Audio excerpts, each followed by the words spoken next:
So that I'm clear, Yeah. these places we're going Yes. they don't have meat. No, they do not. Okay. No, not at all.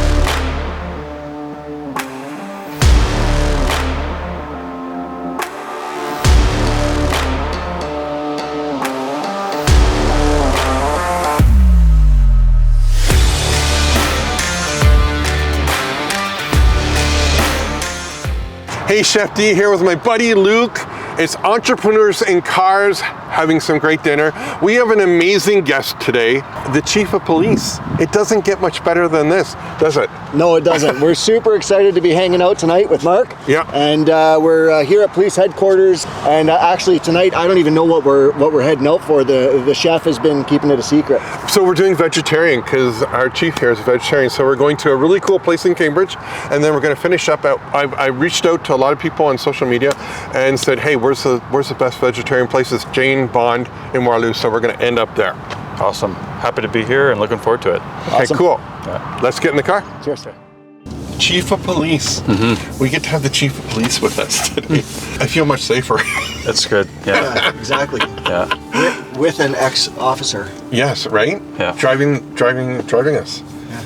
This is really cool. So, like, always wanted to be a police officer? Yeah, ever since I was a kid, my father was in policing for 42 years. Okay. And when I think back, that was obviously a role model, situation for me. But my mom was a nurse as well. Okay. And so I think I always had that interest in helping people, and I didn't quite understand what that was until I got to kind of later in my teen years. But this was always the goal. And grew up in Burlington, but came to this community to go to school. And about 25 years later, it's among the best decisions I ever made. So, yeah, policing was always an interest, and it's gotten a little bit better every year. So, Luke and I look after some organizations like one ChefD's, one Driverseat. This is a really big organization, and we were talking kind of off camera before Luke got here about when something happens, there's a whole bunch of different steps it takes to go for it. It's not really easy to see.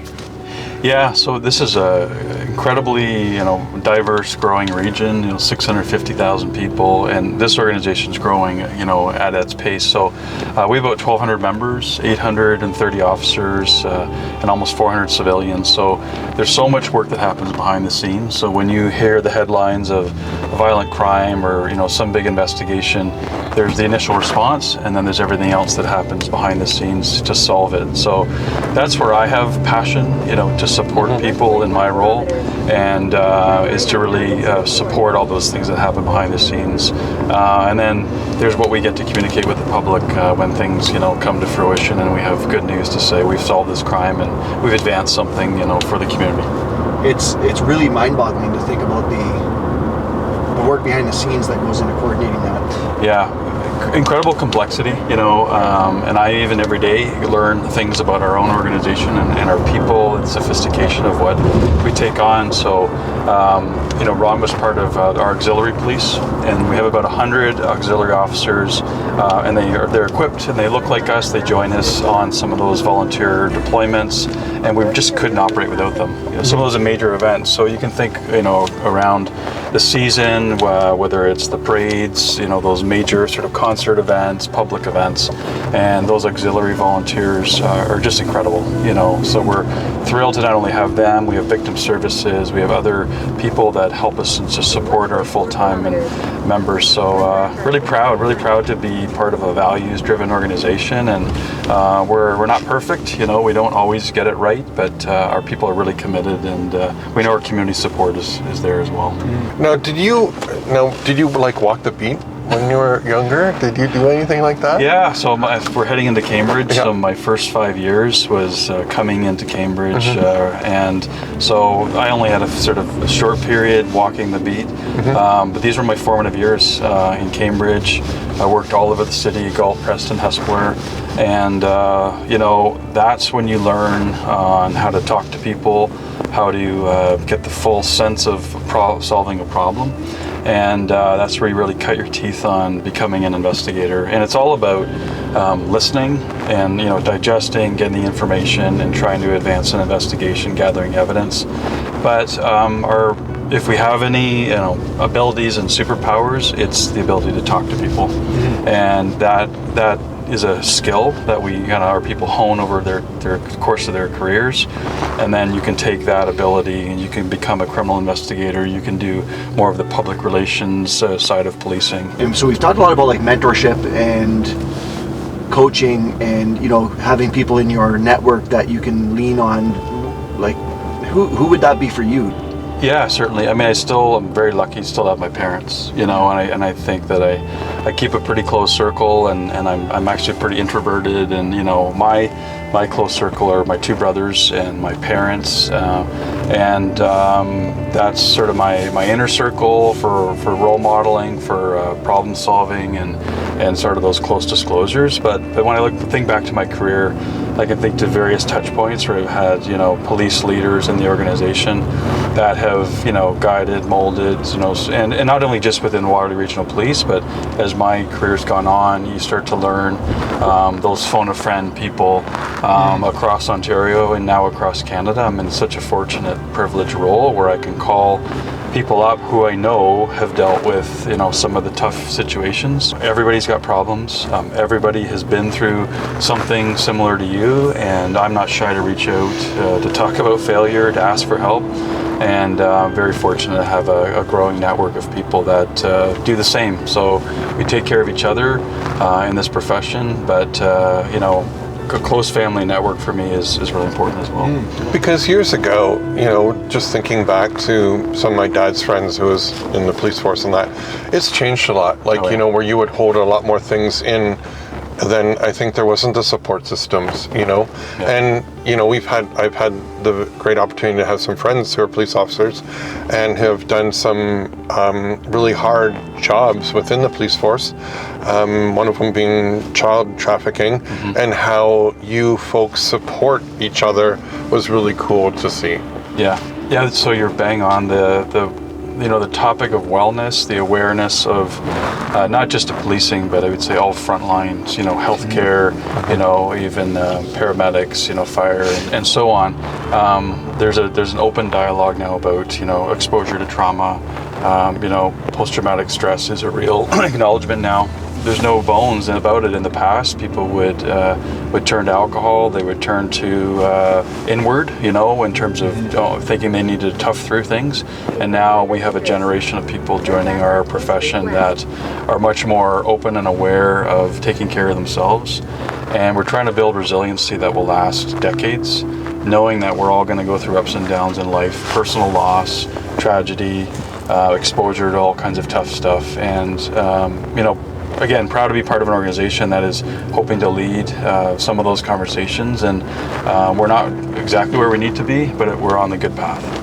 Okay, food question. Sure. What made you become a vegetarian? Yeah, I knew this one was coming. So it was it was about 8 years ago. I had some sort of health challenges, and I was trying to just eliminate, what I wasn't feeling great, and so that was one, cut meat out entirely, and got to a healthier place, and then just stuck with it. Okay. There's an environmental part that I'm sympathetic to and totally aligned with, but I just found a rhythm for me that was totally workable, and I'm. You'll find a bit about me. Like, I'm pretty low key. I'm pretty easygoing. I don't really broadcast it, worry about it. There's so many options now, and I don't judge, the decisions and the choices of others. And I think that's where we are as a society. Is like everybody can kind of do their own thing, and it works out well. I actually think that it doesn't have to be an or, it can be an and. Yeah, right, so, 100%. Like, if the meat eaters of the world can cut back some and make some better choices, but there's there's a huge portion of the population that's moving towards vegetarianism or even veganism. That's not a bad news thing. That can be a nice balance while the rest of us figure it out, right? While us meat eaters figure it out. Okay, so we're in Cambridge now, Awesome. Downtown Main Street, Cambridge. Second time we're going to go to the Healthy Rabbit. High recommendations on it, and they are expecting us. So.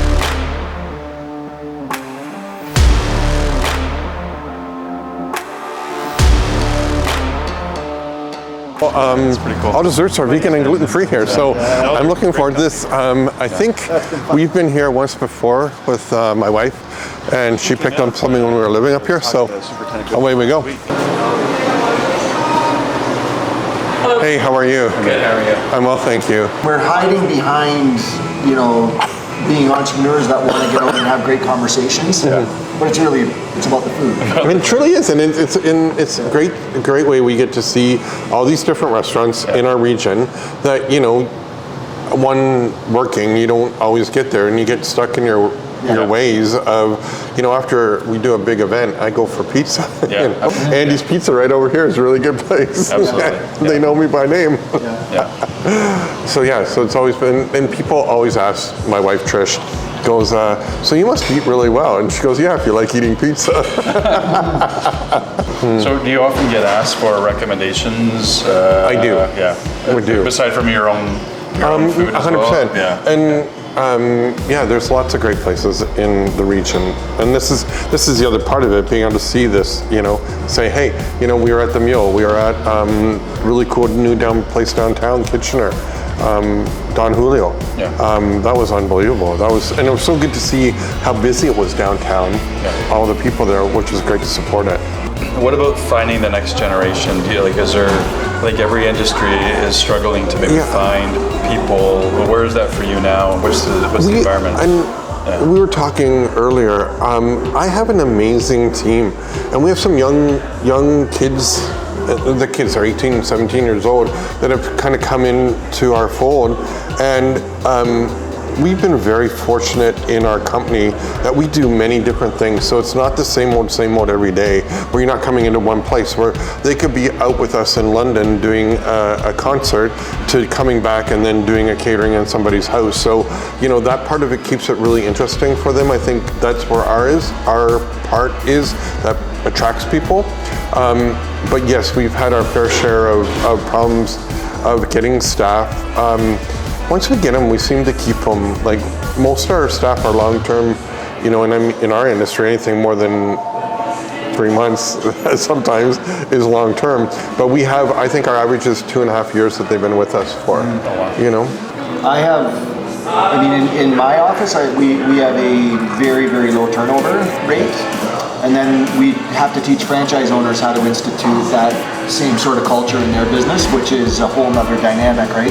What's always been clear to me, but it hasn't always been easy to execute, and what we're finding right now is that a shared common vision, when you can set a really compelling vision, and you rally everybody around it, then the rest of a lot of the challenges, not all of them, but a lot of the challenges go away, because you can start realizing pretty quickly who's not aligned to the vision. Right? Yeah. And I actually think in policing, or in your organization, in mine particularly, because we're trying to grow at a rapid pace, people have to know what the guiding star is, right? John Gordon talking about how you need people around you, and you need people, you know, that can help you grow. And so, you know, that's been very important to me in the last year, of getting our team to not only buy in my vision, but also that they are important members of the quote-unquote ChefD. Like, everybody says, oh, you're so busy, you're so busy, you're so busy. I wouldn't be able to do what I can do without the great support team that we have within us. You're not in everything 100%. No, I'm not. No, I'm not. I'm not anymore. Right? I'm not anymore, no. Absolutely. Okay, so what do we have here, folks? We have the hippie bowl is here. Okay. And so we have squash. Yep. Pickled onions. Yes. Hummus. Yep. Beets. Cabbage. Carrots. Cabbage. Okay. Sprouts. And in the middle? Tahini dressing. Tahini dressing. Okay. Yes. Perfect. And this is our the roasted sweet potato burrito. Oh, nice. So it's like beans, corn, pico. Yep. Potato. Okay. And then we got. So this is the Mexican bowl. It's got pico, corn, sprouts, seedy meat. It's a meat substitute, and then beans, avocado, and chips, and with a chipotle dressing. And then this is the Seeker bowl. It's got falafel, hummus, onions, sprouts, avocado, carrots, and beets as well. This is really good. Like, I've had a little bit of the Mexican bowl. I had some avocado here, some pickled red onions. This is amazing. Yeah, I'm trying the burrito wrap, which is excellent. I'm just starting to dig in with some falafel and squash here, and just getting rolling. So yeah, it's great. Yeah.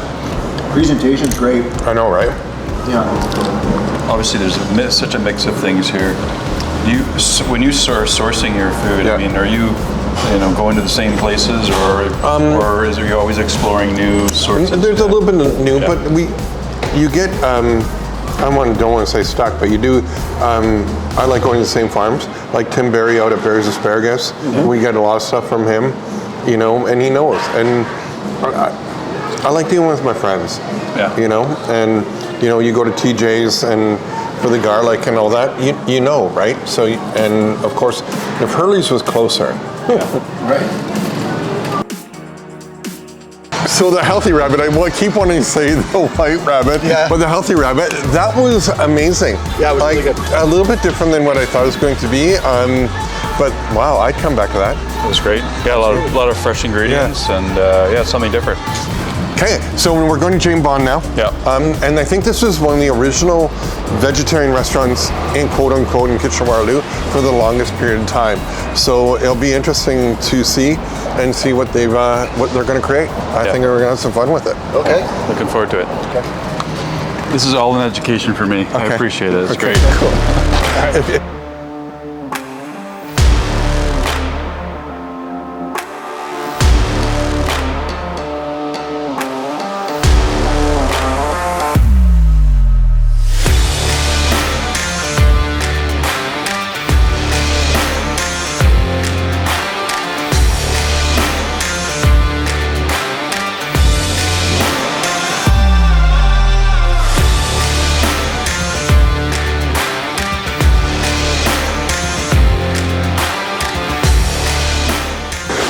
Okay, so we're at Jane Bond. We're outside because it was a little bit loud in there. They're actually taping a radio show here as well, so it's really cool. I'm excited about this place because I remember last time I came here, it blew me away on how good the food was. So. Oh yeah? Will you judge me if I get a beer? No, I'm going to have one too. How did we get into your schedule? I kept bugging him. No, it was like there's certainly nights that are clear, and ChefD's a priority. So yeah, happy to make it work. Yeah. Well, there's food involved, so it's not that hard. Tell us about the evolution of your social media reach now. Has it evolved?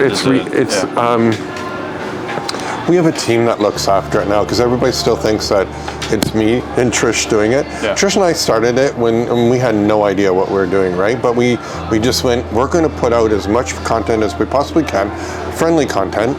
And it's not only the feel-good stuff that we put out there, but it's also, for us, it's advertising now. Like, we're pushing more and more towards that, right? Yeah.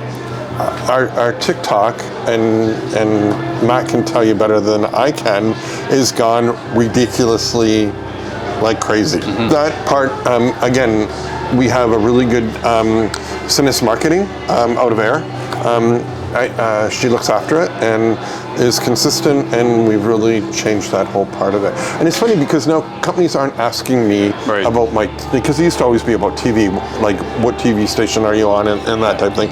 It's now what reach you have on your social media, right? Yeah. So that part of it.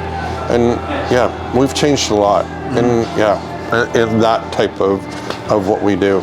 But no, I still like getting in front of the camera. Yeah. And it's fun for me. I love it. And I love that we get to share our passion about it, you know? It's something I've learned to embrace, I was even doing media relations for the police for a while, and I don't mind doing the kind of the public facing stuff when the time comes, but it doesn't come naturally to me. You seem so comfortable, and you're just being yourself, right? And sharing your passion. Seriously, Chief, it took a long time. I remember when you look back at our first ever series of At Home with Chef D, because I was used to being in front of people, being on stage, or you come into the restaurant. I always it's funny how it all worked out, that I always worked in a restaurant that had an open kitchen, so you could always kind of integrate with, and 100%. and so that was all part of it. So then when it came and you looked into that camera there, I could never get the warm and fuzzy with it at the beginning, but now you just, hey, that's, we go to that. You work with people you really like, and Matt, who's filming tonight, is one of those guys, and we've been doing it for about a year and a half now, or is it 2 years? Feels like yesterday. Okay. Is it 2 years? 2 years, roughly. Yeah, it's about 2 years now, and he gets what we're laying down, so. Yeah. And we have 2 really good producers on Rogers. We've had them for 6 years each, and so they get to know the nuances. And it's interesting. This past year, and the cottage show, we went back to a cottage that we'd filmed 5 years ago. And she goes, it's a total different production in how you talk, and there's not a lot of there's not a lot of stopping. It's, away you go, right? Like the era that we're in, people want quick, short videos that are interesting, they're real, they're either entertaining or they're informative. And we have great content, we have great stories to share, and so it's just a matter of multiple audiences, though, right? We're serving everybody equally, and we still have to do some of the traditional media, the traditional social media, and then trying to find the new, what's next, where are people? And then when we talk to different communities as well, we'll learn that such and such a community, they have a whole WhatsApp community, right? And that's how they're communicating. Facebook's still a real thing, but Reddit, obviously Instagram, Twitter, all those things still exist, but it's always evolving. Our people are totally versatile, and we know we're hiring better, smarter people that are savvy with different types of technology and whatever it is. But when we talk about diversity and that being a strength, that's such a reality for us, because we need every version of every person that's out there to just tackle problems in a different way. And then when we deploy teams to solve problems, you need creative thinking, you need different walks of life, life experience, job experience. So this is a tostito. This is an antojitos. This is their version of a Big Mac. This is the vegan version of the Big Mac. So we're gonna try it, and I'm looking forward to it. I just said this is piping hot. So we, don't burn your mouth. Just saying.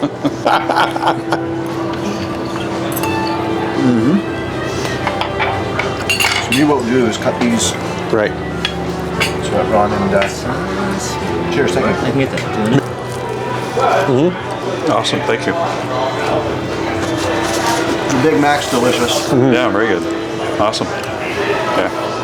Yeah. I know yours aren't hot, but that was hot. It was good. The cold antojito is that's okay. delicious. I didn't need that tongue. I know, I'm just thinking what to say. Lead us. Well, we just finished an incredible dinner at Jane Bond's, Uptown Waterloo. Jackfruit. Jackfruit. Smoked jackfruit. Yeah. That is supposed to taste like pulled pork. Pulled pork, is what we're doing here. That was really good. Fantastic. The Big Mac, everything about it was great. Pumpkin aside. Chief, thanks so much for coming with us and sharing some amazing stories and giving us another kind of inside look at what you guys are doing with the Waterloo Regional Police Services. Great job, and thanks so much. I really appreciate it. Yeah, I really enjoyed your time, your company. It was a great night, and we'll do it again soon. Okay, well, seriously, you'll come out with us again? For sure. Round 2. Hey, until next time. Cheers, guys.